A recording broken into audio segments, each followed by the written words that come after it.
من ناوم لانەیە خوێندکاری پەیوەندیە دۆڵەتەکان لە کۆڵەر و دەریانەرم.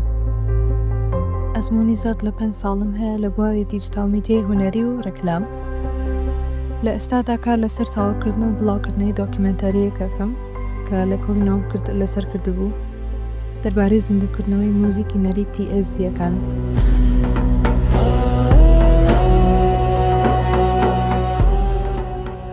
لە ڕێگەی پراکتیکی و شێوازی پەرفۆرمەنسی هاوچەرخی مۆسیقا خۆشەویستیەکی زۆر بۆ هونەر و نیشتیمان وێ لێکردم کە لە ساڵی 2009 براندێکی کوردی هونەری بە ناوی ستیکولادا بمەزرێنم لەگەڵ هاوکارەکەمە.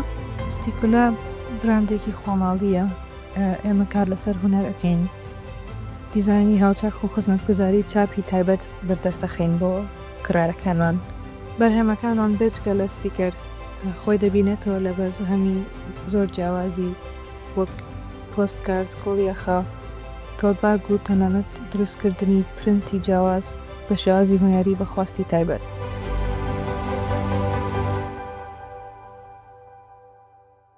لانا خان، ئەمڕۆ بەم ستایلە جوانە بەم هەموو ڕەنگە گەشاوەیە هاتیتە بەردەمم دڵم کرایەوە.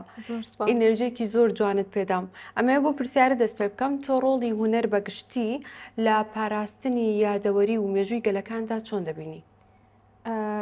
بیرەوەری و یادەوەری کۆمەڵی ئێمە زۆر دەوڵەمەندە، کللتوری ئێمە، شوناسی ئێمە زۆر دەوڵەمەندترەکە، پێویستەکە زۆر زیاتر شانازی پێ بکەین و بەڕای من هونەر ئەکرێت ببێتە ئەو چەکە و ئەو ئامڕازەکە ئەکرێت شانازی بە خۆبوونەوە دروست بکات لە تاکی و کۆمەڵگایە. یەکەم دیزاین کە کردت چی بوو؟ یەکەم دیزاین پێم وا بێت چاکە بوو، بەڵام بەم شێوەیە نەبوو. ئەمەیان بەڵام بەم شێوەیە نەبوو، شازێکی تری هەبوو، تۆزێ قاوەی باوتر بوو، ئەمیش تۆزێ ڕاستەقینەتر بێ. یەکەم جار دیزاینەکەت بۆ کرد؟ بەڵێ. بەدەست کێشاتیان بە بەڵێ بەدەست کێشام، دواتر بە دیجیتال. سەرەتا کە دەستت پێکرد پلانێکت هەبوو، ئێستا لەکوێی پلانەکەتی بۆ نمونە سەرەتا بە پارچەیەک دەستت پێکرد، ئێستا چەند پارچە دروست دەکەی وەکو چاپکردن و دیزاینکردن و فرۆشتنیان؟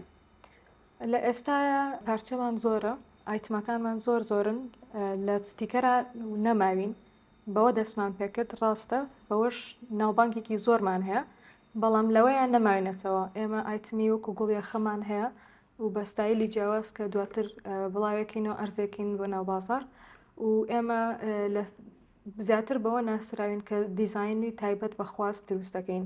باشە، پلانی ئەوەت هەیە ڕۆژێک لە ڕۆژان ئەم بزنجەی کە ئەیکەی بە کللتوری کوردیەوە بیبیتە وڵاتانی دەرەوە لە پیشانگایەکە لە شوێنەکانی شانی بدەیت یان وەکو بە بازاڕیکردن لە وڵاتانی دەرەوە بیفرۆشیت؟ بەڵێ، ڕاستی لە سەرەتاوە کە دەستم پێکرد ئەو خەونەم هەبوو و نەخەونیش دەرچوو. ڕاستی پێم خۆشە و خۆشحاڵم کە کوردی دایسپۆرا شتەکانی ئێمان دیوە و داوای ئەویانە کرد کە ئایا گەیاندن هەیە بۆ دەرەوەی وڵات، بەداخەوە بەهۆی نەبوونی با بڵێن ئاسانکاریەک بۆ ناردنی بەرهەمەکانمان و بەردەستخستنی لە دەرەوەی کوردستان و عێراق نەمانتوانیوە کە بەم جۆرە کڕیاری دەرەوەی کوردستان سوودمەند بێت لە بەرهەمەکانمان. تۆ پێت وایە گەنجێک کە ئەمڕۆ کار دەکات و دەخوێنێت لە هەمان کاتە کۆمەڵێک بیرۆکەی هەیە، ئاستەنگیەکان چین کە دووچاری دەبنەوە؟ ئاستەنگیەکان زۆرن، بەڵام ئەکرێت گرنگترینیان ئەوە بێت کە کۆمەڵگا و باری دارایی با بڵین بە شێوەیەکی باشتر بتوانن هاری کار بن. بەڵێ، زۆر هەل و دەرفەت لەوانەیە لێرە بەردەست نەبێت بۆ گەنج کە بتوانێت دەستی بگرێت و ئەو فکرە و شتانی کە هەیەی بهێنێتە بوون وێ لەوانەیە تۆزێ قورستر بگات بەو شتێک کە ئەوێت. من لە سفرەوە دەستم پێکردووە لە پرنتەرێکی بچووک، لە کاتەرێکی بچووک و ئێستا وردە گەورەی ئەەکەین.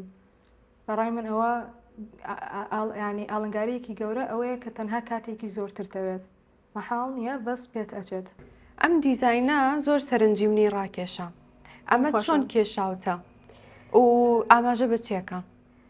ئەوە لەسەر ئایپادەکەم کێشاومە بەس پێشەوەی من وەڵامەکەت بەمە ئەمێ بزانم وەڵامی تۆ چییە؟ تۆ چۆن ئەیبینیت؟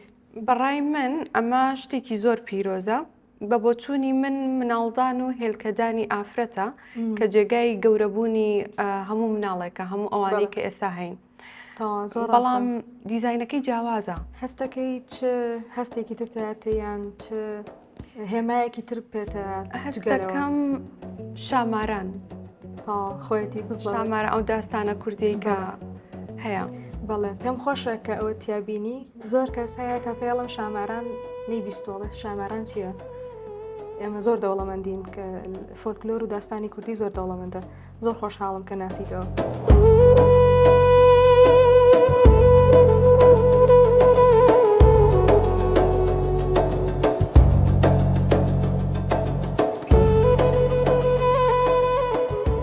لانەخان خوێندنت لە پەیوەندیە نێودەوڵەتیەکان چۆن کاریگەری لەسەر ئەوە دروست کرد کە دیدێکی فراوانترت هەبێ بۆ کاری هوەری و فیلمی دیکۆمنتاری؟ بەڵێ وەکو خوێندکاری پەیوەندیە نێودەوڵەتیەکان من ڕوئیایەکی زۆر باشترم بۆ دروست بووە کە ئەتوانم جیهانی بە جۆرێکتر پێوە ببینم.